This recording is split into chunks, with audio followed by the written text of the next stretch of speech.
فإن دعوة أهل السنة، دعوة أهل الحديث، دعوة السلفيين، دعوة أهل الأثر تقوم على التربية والتصفية.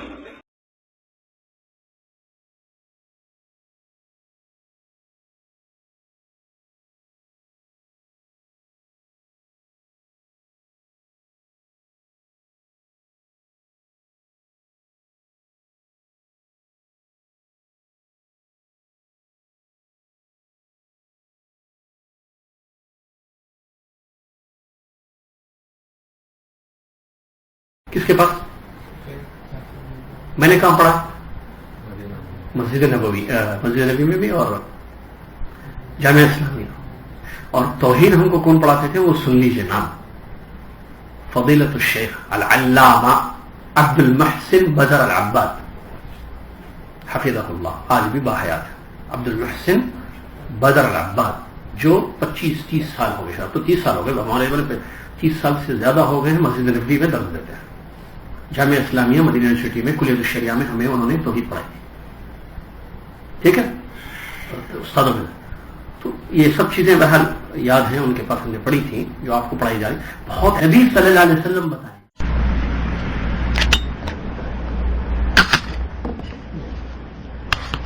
السلام علیکم ورحمۃ اللہ وبرکاتہ. الحمد للہ رب العالمین والصلاة والسلام علی رسولہ الامین، اما بعد.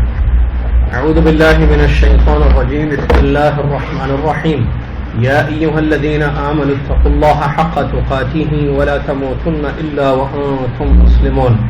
یا ایہا الناس اتقوا ربکم الذی خلقکم من نفس واحدہ وخلق منها زوجها وبث منهما رجالا كثيرا ونساء واتقوا الله الذي تساءلون به والأرحام إن الله كان عليكم رقيبا. يا أيها الذين آمنوا اتقوا الله وقولوا قولا سديدا يصلح لكم أعمالكم ويغفر لكم ذنوبكم ومن يطع الله ورسوله فقد فاز فوزا عظيما. قال المصنف حفظه الله: والانحراف من العقيدة الصحيحة له أسباب تجب معرفتها، من أهمها الجهل بالعقيدة الصحيحة، التعصب لما عليه الآباء والأجداد، التقليد الأعمى بأخذ أقوال الناس في العقيدة من غير معرفة دليلها ومعرفة مدى صحتها، الغلو في الأولياء والصالحين، الغفلة عن تدبر آيات الله الكونية. أصبح البيت في الغالب خاليا من التوجيه السليم، إحجام وسائل التعليم والإعلام في غالب العالم الإسلامي عن أداء مهمتهما. وسبل التوقي من هذا الانحراف تتخلص فيما يلي: الرجوع إلى كتاب الله تبارك وتعالى وإلى سنة رسول الله صلى الله عليه وسلم لتلقي الاعتقاد الصحيح منهما، العناية بتدريس العقيدة الصحيحة، أن تقرر دراسة الكتب السلفية الصحيحة ويبتعد عن كتب الفرق المنحرفة، قيام دعاة مصلحين يجددون للناس عقيدة السلف الصالح ويردون ضلالات المنحرفين عنها. انتہا کلامہ حفظہ اللہ. تمام تعریفیں اللہ عز و جل کے لیے ہے جس نے ہمیں اس لیے پیدا کیا ہے کہ ہم اس کی عبادت کریں اور اس کے سوا کسی کو شریک نہ کریں، اخلاص کے ساتھ اس کی بندگی کی جائے اور اس کے بھیجے ہوئے رسول محمد صلی اللہ علیہ وسلم کے طریقے پر اللہ تعالیٰ کی عبادت ہو. سبحان اللہ و بحمدہ سبحان اللہ العظیم. درود و سلام ہو اس کے بعد اللہ کے آخری نبی امام الانبیاء محمد الرسول اللہ صلی اللہ علیہ وسلم کی ذات پر، جنہوں نے اپنی امت کو توحید کی تعلیم دی، صحیح عقیدے کی معرفت کرائی اور غلط عقیدوں سے ان کو اجتناب کرنے کا حکم دیا. اللہم صلی علی محمد وعلی آل محمد کما صلیت علی ابراہیم وعلی آل ابراہیم انک حمید مجید. اللہم بارک علی محمد وعلی آل محمد کما بارکت علی ابراہیم وعلی آل ابراہیم انک حمید مجید. اس حمد و صلاۃ کے بعد آج 26 محرم 1436 ہجری عقیدۃ التوحید کتاب کا درس یہاں رحاب میں ہو رہا ہے. آج کے درس میں ہم پڑھیں گے انشاءاللہ صحیح عقیدے سے جو انحراف ہوا اس کے کیا اسباب رہے ہیں، اس کی تفصیل، اور کس طریقے سے ہم اس انحراف سے اپنے آپ کو بچا سکتے ہیں۔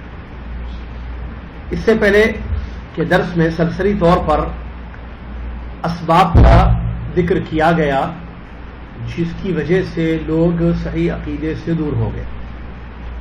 عقیدہ کس کو کہتے ہیں، اس کی اہمیت کیا ہے، عقیدہ کہاں سے لینا ہے، یہ پہلا ہمارا چیپٹر تھا، آپ کو یاد ہوگا، اس میں ہم نے تفصیل سے پڑھا۔ اس کے بعد یہ معلوم کرنا ضروری ہے کہ دنیا میں جو بگاڑ پیدا ہوا عقیدے کا یا عقیدے کے باب میں جو آج بھی موجود ہے، اس کے اسباب کیا رہے، کیوں بگاڑ آیا عقیدے میں، لوگوں کے عقیدے میں بگاڑ ہے آج بھی، جیسا کہ آپ جانتے ہیں، تو اس کے اسباب کیا ہیں اور اس کا تدارک کیسے ہوگا، یعنی کیسے ہم اپنے آپ کو اس بگاڑ سے بچا سکتے ہیں کہ ہمارا عقیدہ نہ بگڑ جائے، ہمارا عقیدہ خراب نہ ہو جائے۔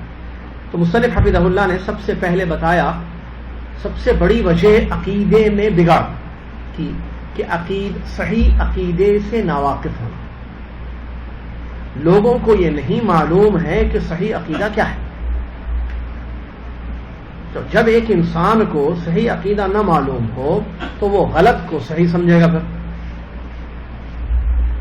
پھر ایمان جہاں نہیں رکھنا ہے وہاں وہ ایمان رکھے گا، باطل کو حق سمجھے گا، اور اس طریقے سے جو ہے وہ برباد ہو جائے گا۔ عمر بن خطاب رضی اللہ تعالیٰ عنہ نے بڑی پیاری بات بیان فرمائی کہ اسلام کے ٹکڑے ٹکڑے ہو جائیں گے، اسلام کے ٹکڑے ٹکڑے ہو جائیں گے اگر اسلام میں ایسے لوگ رہیں جو شر کو، جاہلیت کو نہ جانیں، یعنی غلط چیزوں کو نہیں جانتے ہیں، صحیح چیزوں کو نہیں جانتے ہیں، غلط اور صحیح کا فرق نہیں ہے، تو پھر اسلام برباد ہو جائے گا، مطلب اسلام ختم ہو جائے گا۔ مطلب ان کا کہنے کا کہ اسلام کو نہیں سمجھیں گے لوگ، کیوں؟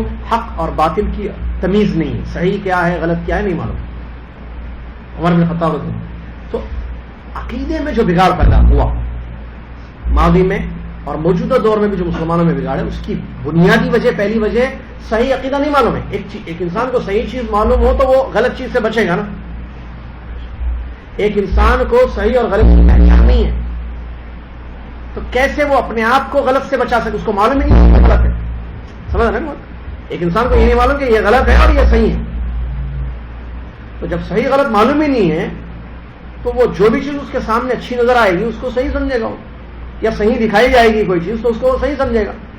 اب صحیح عقیدہ کیا ہے ایک مسلمان کو اگر نہ معلوم ہو تو کیا وہ اپنے آپ کو غلط عقیدے سے بچا سکتا ہے؟ اس لیے کہتے ہیں الاشیاء تعرف بأضدادها، رات کو معلوم کرنے کے لیے دن کا معلوم ہونا ضروری ہے، حق و باطل معلوم ہونا چاہیے تاکہ ہم اپنے آپ کو بچائیں۔ حذیفہ بن یمان رضی اللہ تعالیٰ عنہ فرماتے ہیں لوگ جو ہے خیر کے متعلق نبی صلی اللہ علیہ وسلم سے سوال کرتے تھے، میں نبی صلی اللہ علیہ وسلم سے شر کے بارے میں پوچھتا تھا تاکہ اپنے آپ کو اس سے بچاؤں۔ آج نہیں فرق ہے خیر و شر، حق و باطل۔ آپ دیکھیے مسلمانوں کو پکڑیے، کسی اسٹوڈنٹ کو پکڑیے، کسی خاتون سے بات کیے، آپ پوچھیے عقیدہ کس کو کہتے ہیں، ہو سکتا ہے لفظ عقیدہ بھی نہیں معلوم ان کو، بھئی یہ کون سا لفظ آپ استعمال کر رہے ہیں عربی کا، یعنی حالت یہاں تک ہے لوگوں کی۔ عقیدہ ورڈ جس کا معنی اور مطلب ہم نے پڑھا پہلی کلاس میں، پہلے درس میں، لفظ عقیدہ بھی نیا لفظ ہے لوگوں کے لیے، بہت سارے مسلمانوں کو۔ پھر پوچھئے بھائی صحیح عقیدے کے بارے میں کیا جانتے ہیں، صحیح عقیدہ کس کو بولتے ہیں، کیسا اعتقاد ہونا چاہیے، کیسا عقیدہ رکھنا چاہیے، بتائیے۔ جواب، جب صحیح عقیدہ نہیں معلوم تو پھر غلط عقیدہ جو پھیلایا جائے گا اہل باطل کی طرف سے اس کا تو شکار ہوں گے یہ لوگ، اور وہی ہوا اور وہی ہو رہا ہے۔ تو یہی اسی لیے انہوں نے لکھا الجہل بالعقیدۃ الصحیحہ، سب سے بڑی بنیادی وجہ رہی ہے صحیح عقیدے سے ناواقف ہونا۔ دوسری بڑی وجہ ہے التعصب لما علیہ الآباء والاجداد، کیوں جو ہے عقیدے میں بگاڑ آیا لوگوں کے، اس کی بڑی وجہ یہ رہی ہے کہ آباء اور اجداد کا تعصب یعنی ان کی بات پر جمے رہنا۔ بھئی کیوں آپ کہتے ہیں کہ جو ہے اللہ ہر جگہ ہے، ہمارے ابا یہی کہتے ہیں، ہمارے دادا یہی کہتے ہیں، خاندان ہے، تو آباء اور اجداد کا طریقہ اپنایا گیا تو عقیدے میں بگاڑ پیدا ہو۔ آباء اور اجداد کا عقیدہ ہے، ابا کا عقیدہ خراب تو بیٹا ابا کے راستے پر چل رہا ہے، بیٹا ابا کی راہ پر چل رہا ہے، تو ابا کا عقیدہ خراب تو بیٹے کا لازمی کیا ہوگا، اس کے بیٹے کا یہی ہے، کیوں؟ کیونکہ انہوں نے پکڑا ہم اپنے باپ دادا کے طریقے پر رہیں گے. یہ نہیں دیکھا کہ چلو ہمارے والد کا عقیدہ غلط تھا ہم اپنا عقیدہ ٹھیک کر لیں گے, ہماری امی کا عقیدہ صحیح نہیں تھا ہمارے دادا غلط عقیدہ رکھتے تھے, اللہ ان کو جو ہے معاف فرمائے, دعائیں دیتے ہوئے ان کو اپنے عقیدے کو درست کر لیں, اس کی فکر ہونی چاہیے نا. نہیں, اگر اس کے بجائے انسان یہ کہے کہ نہیں ابا دادا ہمارے خاندان کا جو عقیدہ ہے میرا وہی عقیدہ ہے, ابا جو کہیں گے میں بھی وہی کہتا ہوں, ابا کہیں گے اللہ ہر جگہ ہے میں بھی کہوں گا اللہ ہر جگہ ہے, ابا کہیں گے رسول اللہ صلی اللہ علیہ وسلم نور تھے میں بھی کہوں گا رسول نور تھے. ابا رشدہ ابا کہیں گے کہ اللہ تعالیٰ کے جو ہے اسماء و صفات کچھ بھی نہیں ہے, اللہ جو ہے نہ ہاتھ ہے نہ ذاتی صفات ہے, نہ بعض پہلی صفات کے علاوہ اور کوئی پہلی صفات نہیں ہے اللہ تعالیٰ کے, میرا بھی وہ عقیدہ ہے. اگر ابا یہ کہتے ہیں کہ بیٹے نہیں وہ تو تہجد کے وقت اللہ تعالیٰ آسمان دنیا پر آتا ہے, اللہ تعالیٰ آتا نہیں ہے, اس کی رحمت قریب آتی ہے بیٹے, میں بھی یہ بولوں گا کیونکہ ابا, بس میری دلیل ابا اور دادا. تو یہ بھی عقیدے کی بگاڑ کی بہت بڑی وجہ رہی ہے. آپ دیکھیے لوگوں کے عقیدے میں بگاڑ کیوں, ان کے خاندان کو چیک کیجیے, خاندان میں جو بگاڑ تھا وہی بچوں میں آیا, آبا اور اجداد کے طریقے کو پکڑ کے چلنے لگے. اور یہ بات اللہ تبارک و تعالیٰ نے بیان فرمایا. تو اس سے ہوتا کیا ہے, باطل کو اگر آبا اور اجداد نے حق سمجھا تو ان کے نقش قدم پر ان کی اولاد بھی اس باطل کو کیا سمجھ رہی ہے, حق سمجھ رہی ہے. اور حق کو اس لیے چھوڑ دیا گیا کہ یہ غلط عقیدہ ہے, یہ باطل چیز ہے, تو پھر اولاد نے بھی ویسے ہی کیا. اللہ تعالیٰ فرماتا ہے وَإِذَا قِيلَ لَهُمْ اتَّبِعُوا مَا أَنزَلَ اللَّهُ قَالُوا بَلْ نَتَّبِعُ مَا أَلْفَيْنَا عَلَيْهِ آبَاءَنَا أَوَلَوْ كَانَ آبَاؤُهُمْ لَا يَعْقِلُونَ شَيْئًا وَلَا يَهْتَدُونَ. کتنی پیاری آیت ہے سورہ بقرہ کی. اللہ تعالیٰ فرماتا ہے جب ان لوگوں سے کہا جاتا, کن سے, مشرکین مکہ. سنیے غور سے, مشرکین مکہ کے بارے میں اللہ تعالیٰ اس آیت میں بیان فرمایا سورہ بقرہ کی کہ جب ان مشرکین مکہ سے کہا جاتا اتبعوا ما انزل اللہ, اللہ نے جو دین اتارا, اللہ نے جو چیز اتاری ہے تم اس کی پیروی کرو.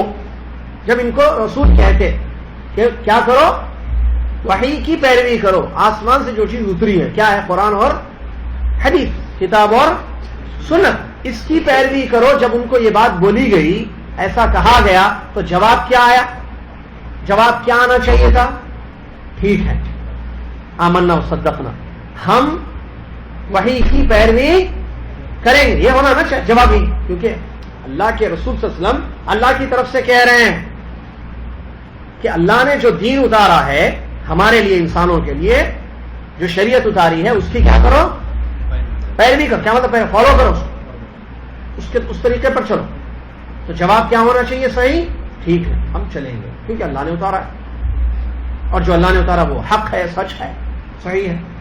تو جواب ایسا نہیں آیا, جواب غلط آیا. کیا جواب آیا, بل نتبع ما الفینا علیہ آباءنا, نہیں ہم اللہ نے جو اتارا اس کی پیروی نہیں کریں, ہم اپنے باپ دادا کو جیسے پائے ویسے چلیں گے. ہمارے باپ دادا نے جو دین دیا ہمیں, باپ دادا کے پاس دین تھا نا, نہیں تھا, باطل تھا, حق تھا, شرک تھا یا توحید, غلط. تو ان لوگوں نے, مشرکین مکہ نے یہ جواب دیا.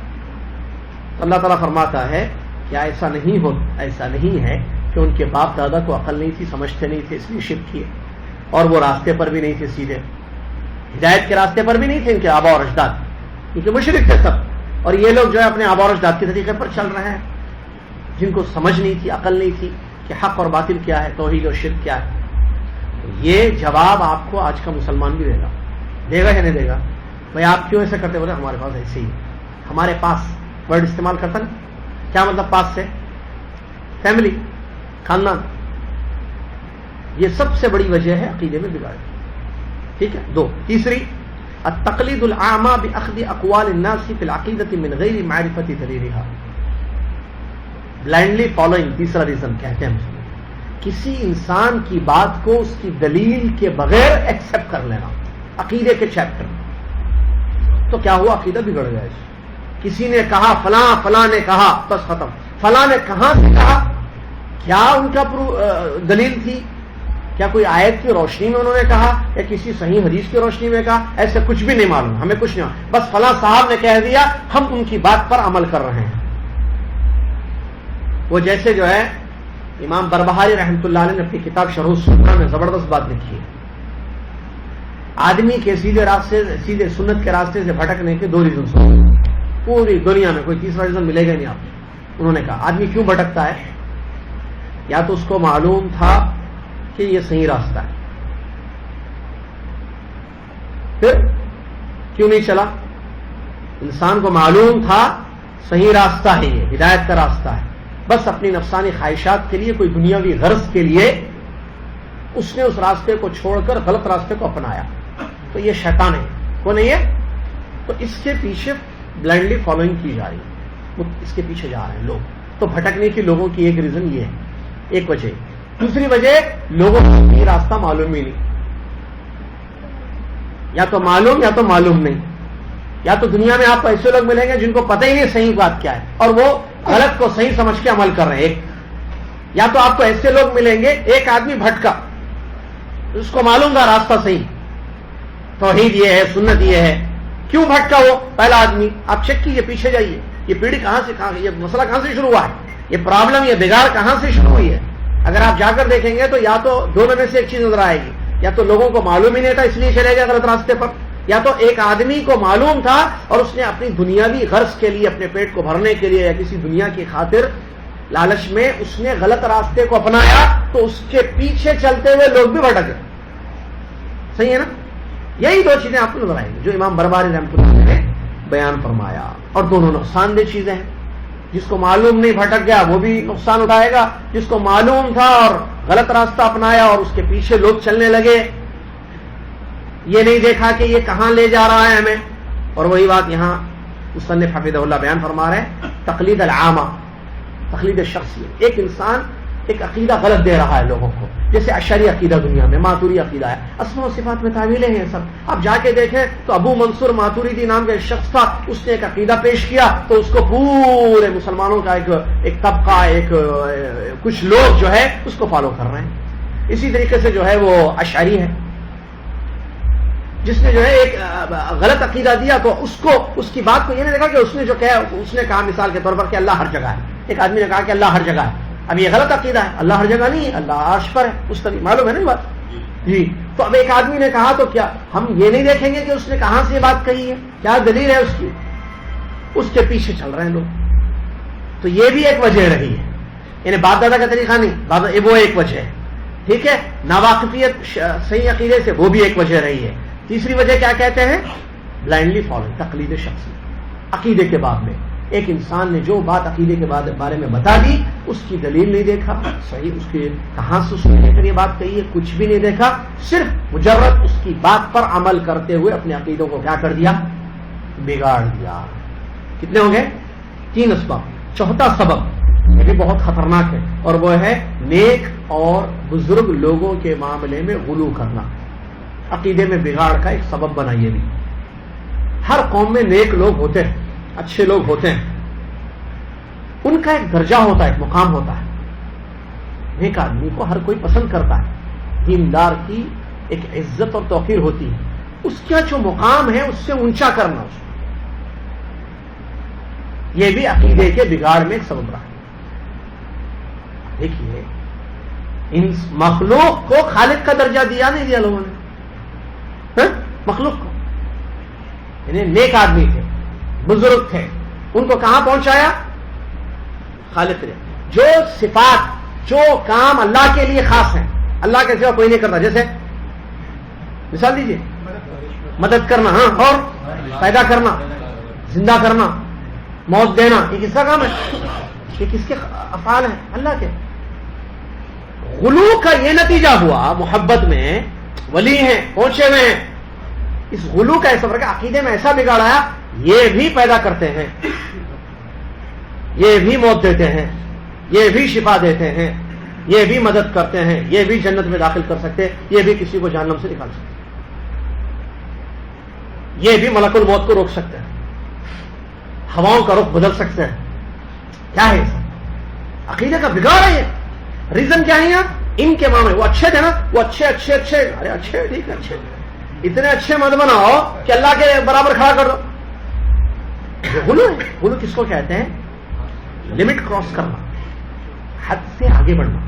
نیک آدمی کی محبت بزرگان دین. عبد القادر جیلانی رحمۃ اللہ علیہ بزرگ ہیں یا نہیں ہیں؟ ان سے محبت ہے نہیں ہے ہمیں؟ ان کا احترام کرنا نہیں کرنا. وہ ولی تھے؟ جی ولی تھے. کیا عبد القادر جیلانی رحمۃ اللہ علیہ اور اللہ تعالی لوگوں نے کر دیا کہ اتنے واقعات لوگوں کے عقیدے ہیں. کیونکہ میں یہ نام اس لیے لیا کہ ان کی جگہ جگہ مزاریں ہیں. آپ دیکھیے غوث پاک ان کو کہا جاتا ہے. کیا کہا جاتا ہے؟ غوث پاک. دستگیر، انہیں کو دستگیر بھی انہیں کو بولتے ہیں. کہاں کہاں پاکستان انڈیا کی گلی گلی میں آپ کو ان کی قبریں مزاریں نظر آئیں گے اور ان کے بعد یا دستگیر یا غوث المدد. یہ تو مشہور جملے ہیں جو بچپن سے دیکھنے میں پڑھنے میں آئے. یا غوث المدد، تو مدد کون کرتا ہے؟ اللہ تعالیٰ. اب عبد القادر جیلانی رحمۃ اللہ علیہ اچھے تھے، نیک تھے، ولی تھے، لیکن ان کی محبت میں غلو اتنا کر دیا کہ ان کو اس درجے پر پہنچا دیا کہ وہ مدد کرتے بھی ہیں لوگوں جس کو چاہتے ہیں. تو یہ عقیدے کا بگاڑ ہے یا نہیں ہے؟ ریزن کیا ہے یہاں؟ غلو. نیک لوگوں کے بارے میں حد سے. اور اللہ نبی صلی اللہ علیہ وسلم نے اس دروازے کو بند کر دیا. اس دروازے بولیے بھائی، میں پورا پریشان. اس دروازے کو جو دروازہ غلط چیز کی طرف نکلتا نہیں اس کو لاک کر دینا. ایسا لاک کرنا کہ جس کی چابی نہ بنے. بس دروازوں کی چابی بنتی ہے نا، چابی وداؤٹ چابی کھل نہیں وہ دروازہ بند کر دینا. شریعت نے غلو کا دروازہ بند کر دیا. غلو نہیں کرنا. محبت کرو، احترام کرو بزرگوں کی، اولیاء کا احترام کرو، اولیاء کی عزت کرو، لیکن اولیاء کی عزت کی ایک لمٹ. ان کو نبی صلی اللہ علیہ وسلم کے مقام پر نہیں پہنچانا. نہ نعوذ باللہ اس سے بھی بڑھ کر جو ہے خالق کے درجے پر قوم نوح نے کیا. آج کے مسلمان بھی کرتے ہیں. اللہ تعالیٰ دیکھیے ان کے بارے میں لا تذرن آلہتکم ولا تذرن ودا ولا سواع ولا یغوث ویعوق ونسرا. سورہ نوح کی آیتیں ہیں کہ تم اپنے معبودوں کو مت چھوڑو اور تم ود کو، سواع کو، یغوث کو، یعوق کو، نصر کو مت چھوڑنا. قوم نے کہا بھائی یہ بزرگ ہیں، ان کو مت چھوڑنا، پکڑ کے رکھنا، یہ نجات دلوائیں گے. یہ جو نام ہے صحیح روایت ہے اس آیت کی تفسیر میں عبداللہ بن عباس رضی اللہ عنہ کی، اب عباس رضی اللہ عنہ کی، کہ یہ اس قوم کے نیک لوگوں کے نام تھے. ان کی محبت میں، ان کی تعظیم میں، ان کے ادب میں قوم نے غلو کر کے ان کو معبود کا درجہ دے دیا کہ وہاں نظر و نیاز ہونے لگے، وہاں سجدے ہونے لگے. کیا اولیاء کی قبروں کے پاس یہ کام مسلمان نہیں کرنے لگے بعد میں جو قوم نوح نے اپنے بزرگوں کے ساتھ کیا؟ ایز اٹ از آپ کو نظر آئے. وہ لوگ نیک لوگ تھے، ان کی قبریں پختہ بنائی گئیں.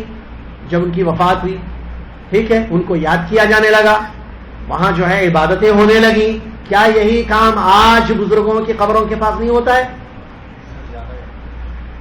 اس سے زیادہ بھی ہوتا ہے. ڈائریکٹ بزرگوں کو سجدے نہیں کیے جاتے قبروں پر، مزاروں پر، بلکہ میڈیا جب اسلام بتاتا ہے تو آپ کو مسجد نہیں بتائے گا. حد یہ ہے، میڈیا جب آپ کو بتائے گا اسلام، مسلمس، مومڈینس، تو کیا بتا؟ درگاہ، مزار، پھر وہاں مسلمان جو بیٹھے ہوئے ہیں کچھ حرکتیں کر رہے ہیں شرکیات، وہ بتائے گا میڈیا. ان کو یہی ہے دس از اسلام. جبکہ ہم بولیں گے this is not Islam. You are thinking this is Islam but this is not Islam. یہ اسلام ہے ہی نہیں. اسلام اس سے بری ہے اسلام. یہ اسلام مسجد میں ہے، ایک اللہ کی عبادت ہے، محمد صلی اللہ علیہ وسلم کی اتباع، یہ اسلام ہے. لیکن نہیں معلوم. اب اس وقت وہی بولتا کون؟ ہندو بولتا. تم میں ہم میں فرق کیا ہے؟ تم کلمہ پڑھتے، ہم کلمہ نہیں پڑھتے. کام تو دونوں کے سیم ہے. ہمارے بھی اوتار ہیں، تمہارے بزرگان دین ہیں. ہم بھی ادھر جھکتے، تم ادھر جھکتے. ہم ادھر سجدہ کرتے، تم ادھر سجدہ کرتے. تم اللہ بولتے، ہم بھگوان بولتے. بس کیا جواب؟ یہ بہت بڑا سبب ہے حد نعوذ باللہ من ذالک کہ وہاں بکرے ذبح کیے جاتے ہیں، نظر و نیاز ہوتے ہیں قبروں کے پاس. یہ سب ریزن کیا ہے اس کے پیچھے؟ یہ عقیدے کا بگاڑ ہے نہیں، شرک اکبر ہے بھائی. یہ کیوں ہوا؟ کیونکہ ان کی محبت میں غلو کیا گیا. لہٰذا اس دروازے کو بند کر دینا. کون سا دروازہ؟ غلو. ٹھیک ہے، بزرگ ہے نہیں، غلو. شرک نہیں. شرک تو ہوا غلو کی وجہ سے. غلو دروازہ ہے جو نکال کے کہاں پھینکا انسان کو؟ شرک میں، اور شرک آنے جائے گا. تو غلو کو بند کر دے. اسی لیے نبی صلی اللہ علیہ وسلم نے کیا فرمایا؟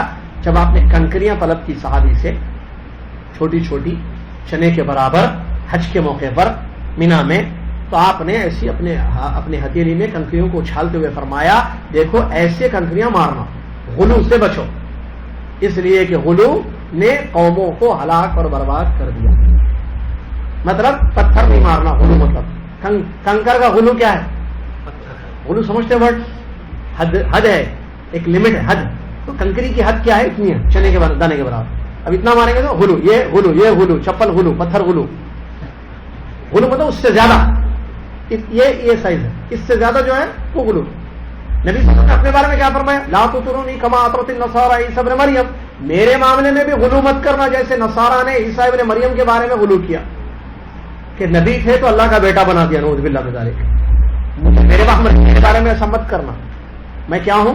عبداللہ ورسولہ، اللہ کا بندہ اور اس کے. دیکھیے نبی صلی اللہ علیہ وسلم فرما رہے ہیں اے اللہ میری قبر کو عبادت گاہ نہ بنانا. منع کر رہے ہیں اپنی قوم کو، ڈراتے ہیں یہود و نصارہ کے عمل سے کہ انہوں نے اپنے نبیوں کے معاملے میں غلو کر دیا، عقیدہ گیا، دین گیا، توحید برباد ہو، شرک اور کفر میں پڑ گئے. یہ بھی بہت بڑا ریزن ہے. کیا؟ غلو نیک لوگوں کے بارے میں، جس سے عقیدے میں کیا ہوتا ہے؟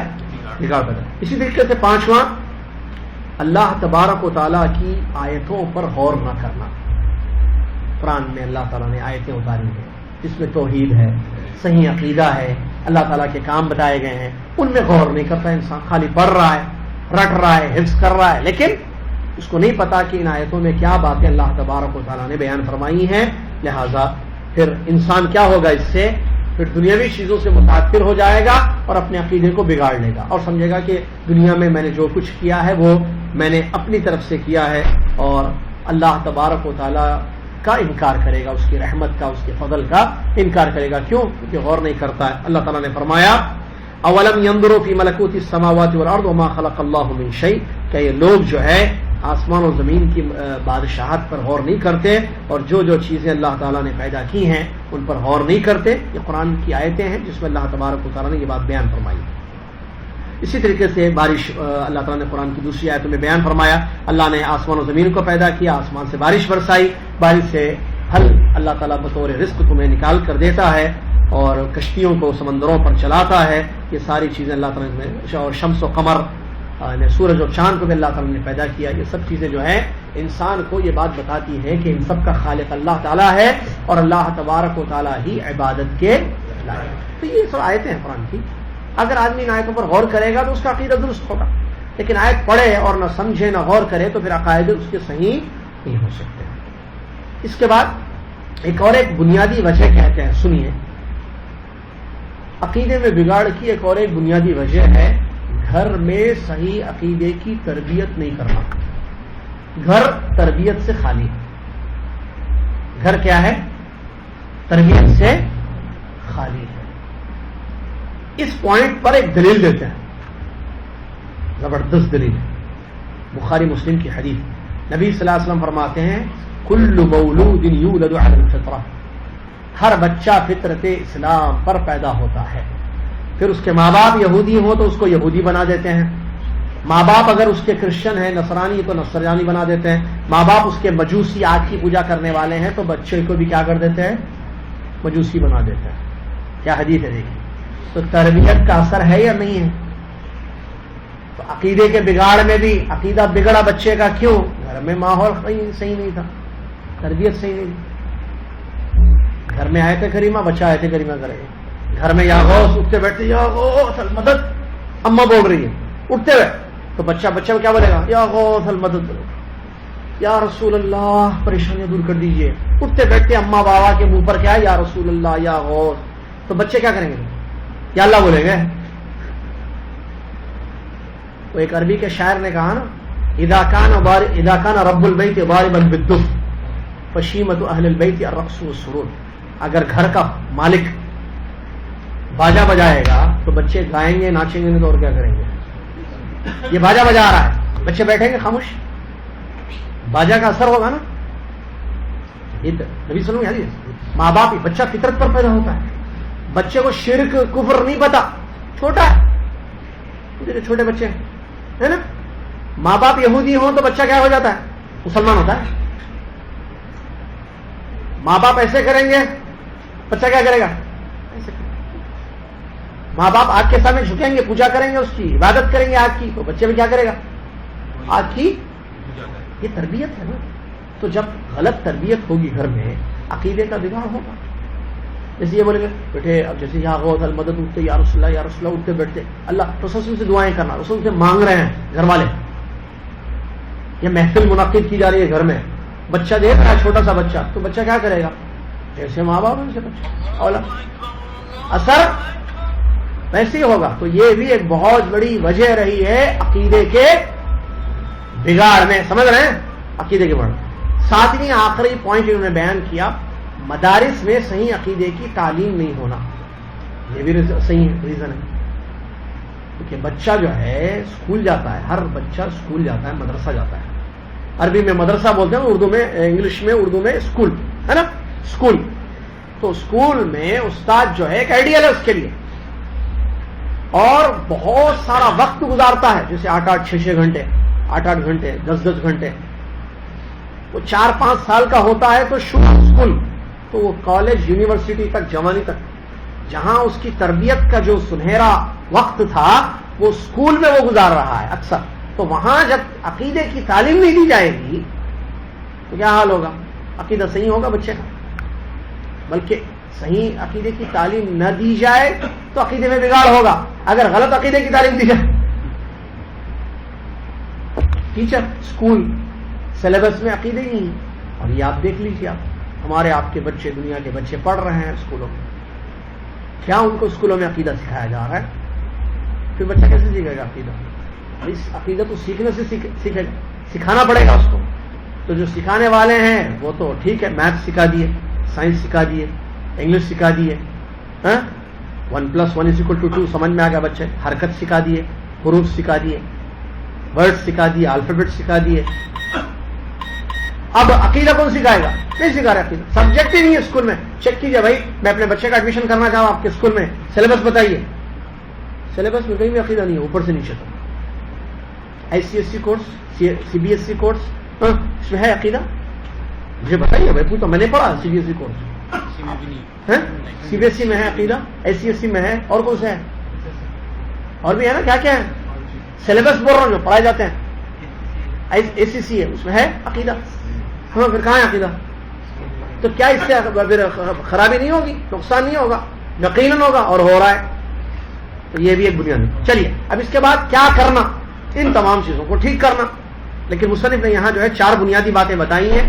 اس میں پہلی چیز یہ ہے کہ کتاب اللہ, قرآن اور نبی صلی اللہ علیہ وسلم کی سنت کی طرف لوٹنا.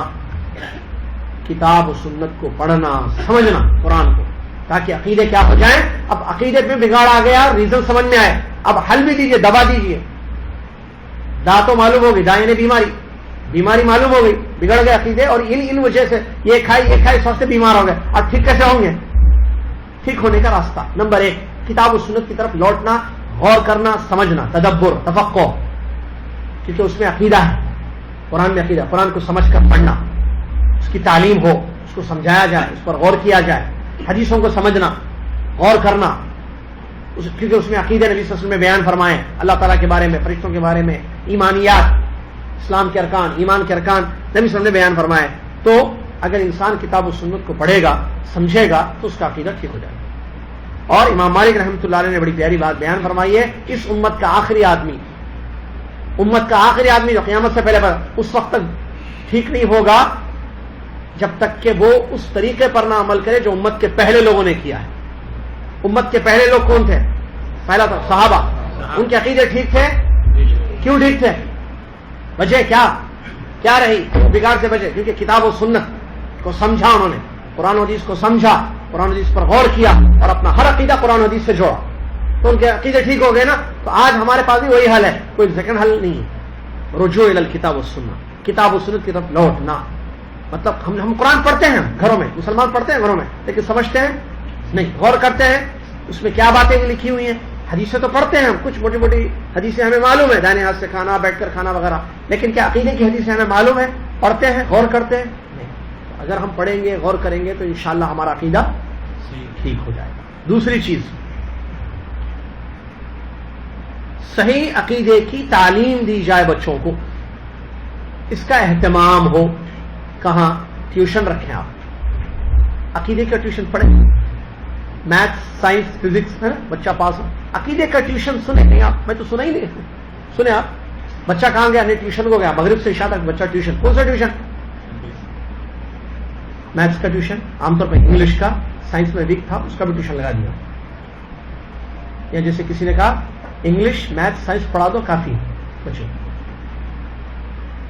عقیدے کا ٹیوشن سنیں نہیں یہ اوپر بیٹے جلدی جلدی ٹیوشن جانا، ٹیوشن ورڈ استعمال ہی نہیں کیا جاتا عقیدے کے لیے، بھائی بولیں گے عقیدہ ٹیوشن یہ کہ عربی پڑھا رہے ہیں بچے کو، بول رہے بچہ تو پڑھتا ہے نا الف لام میم آتا ہے ذالک الکتاب لا ریب فیہ، ارے وہ نہیں عقیدہ بھائی، ارے عقیدہ کیا اماں کو نہیں معلوم بابا کو نہیں معلوم، صحیح ہے عقیدے کا ٹیوشن، تو کیوں نہ اسٹارٹ کیا جائے جدہ میں عقیدے کا ٹیوشن، خود لینے والے بھی چاہیے نا، کتنے ہیں اردو بولنے والے کتنے ہیں کاؤنٹ کیجئے، پاکستان اور انڈیا کے لوگ اردو بولتے ہیں اس شہر میں، میرے خیال سے لاکھوں میں ہیں لوگ، چلیے پڑھانے والے صحیح عقیدے کتنے ہیں؟ میں حافظوں کی بات نہیں کر رہا ہوں، میں عقیدے پڑھانے والے کی بات کر رہا ہوں، صحیح نا میں حافظوں کی بات نہیں، حافظ ماشاءاللہ تبارک اللہ یہاں بہت ماشاءاللہ حافظ، میں حافظ کی بات نہیں کر رہا ہوں، قرآن پڑھانے کی بات نہیں کر رہا ہوں، کس کی بات ہو رہی ہے؟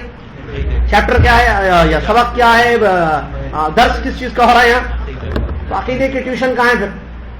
بچیوں کو عقیدہ ٹیوشن دیں گے، ہے عورتیں کوئی عقیدے، عورتوں کو نہیں معلوم عقیدہ، چلو بھائی کوئی پڑھی لکھی بچیاں ہیں جن کے اچھے عقیدے ہیں وہ پڑھائیں گی، پیسے دیں گے ہماری بچی کو پڑھاؤ، ہم بھیجتے ہیں آپ کے پاس، ہے نہیں ہے؟ اسی لیے کتنے لوگ پوچھتے ہیں کہاں بھیجنا، کہاں بھیجیں گے، ڈھونڈ رہے تو مل رہے، چلو لڑکوں کے لیے ہے کوئی اہتمام، بھائی ٹیوشن مغرب سے عشاء تک پڑھائی، 1 گھنٹے کا ٹیوشن عقیدے کا، چھوٹے چھوٹے بچوں کو عقیدہ پڑھائی، صرف عقیدہ پڑھائی ہے، میں مدرسے کی بات نہیں، مدرسے ملیں گے آپ کو ایسے کچھ، ٹیوشن نہیں ہے، پڑھانے والے گنتی کے ہیں جدہ میں، انگلیوں پر گن سکتے ہیں آپ، ڈھونڈیں گے فلاں ہاؤ وہ پڑھا سکتے ہیں، فلاں ہاؤ وہ نہیں پڑھا، فلاں ہاؤ 5 6 7 8 تلاش کرنا پورے جدہ میں، انگلیوں پر گن سکتے ہیں آپ، اس سے زیادہ نہیں ملیں گے آپ کو، تو ان لوگوں کو پکڑنا، ہمارے بچے کو عقیدہ پڑھاؤ، ٹیوشن یہ لو فیس، میتھمیٹکس 100 ریال، عقیدہ 200 ریال، ہاں صحیح ہے نا، یہ زیادہ ہے 110 فری میں پڑھا لیجیے، وہ آپ ان سے اتفاق کیجیے، لیکن پڑھائیے بچے کا عقیدہ، ٹیوشن ہو عقیدے کا بھائی، چلیے اس پر غور کرنا چاہیے، نہیں چلیے یہ کہتے ہیں کہ العنایۃ بتدریس العقیدہ الصحیحہ، کہتے ہیں بھائی اس کا اہتمام ہونا چاہیے، کیونکہ آپ کے بچی کے جنت میں جانے یا جاننے میں جانے کا مسئلہ ڈیپینڈ کس پر ہے؟